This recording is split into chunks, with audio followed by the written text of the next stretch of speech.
اعوذ باللہ من الشیطان الرجیم بسم اللہ الرحمن الرحیم۔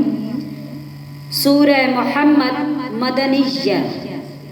الذین کفروا وصدوا عن سبیل اللہ اضل اعمالهم والذین آمنوا وعملوا الصالحات وآمنوا بما نزل علی محمد وهو الحق من ربهم کفر عنہم سیئاتهم واصلح بالهم۔ اللہ قرآن میں سورہ محمد میں فرماتے ہیں جنہوں نے کفر کیا اور اللہ کی راہ سے روکا، اللہ نے ان کے عمل برباد کر دیے۔ وہ لوگ کہ جو خود تو نیکی کر نہیں سکتے لیکن دوسروں کے راستے میں رکاوٹ ڈالتے ہیں، اللہ تعالیٰ فرماتے ہیں میں نے ان کی نیکیاں برباد کر دی، ان کے عمل برباد کر دیے۔ جیسے ہم لوگ شادی پہ چلے جائیں تو اگر کوئی میری بہن بیٹی نے پردہ کیا ہو، نقاب کیا ہو، تو کچھ عورتیں بڑی حیرت کی نظر سے دیکھتی ہیں اور کہتی ہیں آج کے دن تو نہ کرتے، آج تو شادی کا دن تھا، اتنی پردے دار ہے۔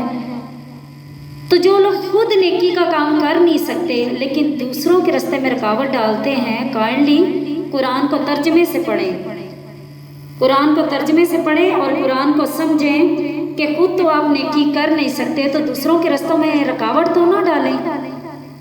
پھر اللہ تعالیٰ اس صورت میں یہ فرماتے ہیں جو ایمان لائے اور اچھے کام کیے اور اس پر ایمان لائے جو محمد پر اتارا گیا تو وہی اپنے رب کے پاس سے حق پر ہیں، اللہ نے ان کی برائیاں اتار دی اور ان کی حالتیں سوار دیں۔ یعنی کہ جو لوگ نیکیوں کے کام کی طرف دوڑتے ہیں، بھاگتے ہیں، چاہے وہ نیکی رائی کے دانے کے برابر ہے، تو اللہ تعالیٰ نے ان کی حالتوں کو سوار دیا، اللہ تعالیٰ نے ان کی برائیوں کو اتار دیا۔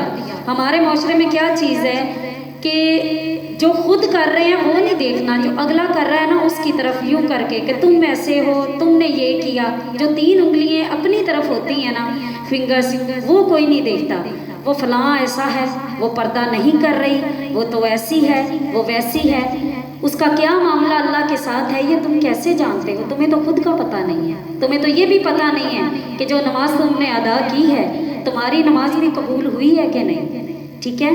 تو اس لیے کسی بھی انسان پر تانا کشی نہ کریں، اسے تانا نہ دیں کسی چیز کا، اسے پاک نہ کریں۔ دین کو جس طرح سے نبی پاک نے پھیلانے کا حکم دیا ہے نا اس طریقے سے پھیلائیں، پیار سے، محبت سے۔ اب جا کے بات کریں، والدین کے ساتھ احترام کے ساتھ پیش آئیں۔ یاد رکھنا کہ ماں باپ پر کبھی بھی حکم نہیں لگانا چاہیے، چاہے ماں باپ کافر بھی ہیں نا تو تم ان کے ساتھ سخت لہجے سے بات نہیں کر سکتے، ٹھیک ہے؟ تو اس لیے ماں باپ کے ساتھ عاجزی سے بات کی جاتی ہے۔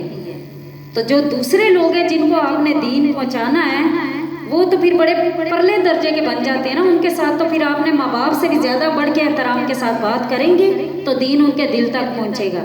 اور کسی کو بھی اپنی تنقید کا نشانہ نہ بنائیں، ٹھیک ہے؟ اور کسی کا مذاق بھی نہ اڑائیں، کیونکہ میرے نبی نے فرمایا کہ جو مرد دوسرے مردوں کا مذاق اڑاتے ہیں اور جو عورتیں دوسری عورتوں کا مذاق اڑاتی ہیں یہ تو ایسی ہے، یہ تو ایسی ہے، تو اللہ تعالیٰ فرماتے ہیں کہ ہو سکتا ہے کہ وہ عورتیں تم سے زیادہ بہتر ہوں۔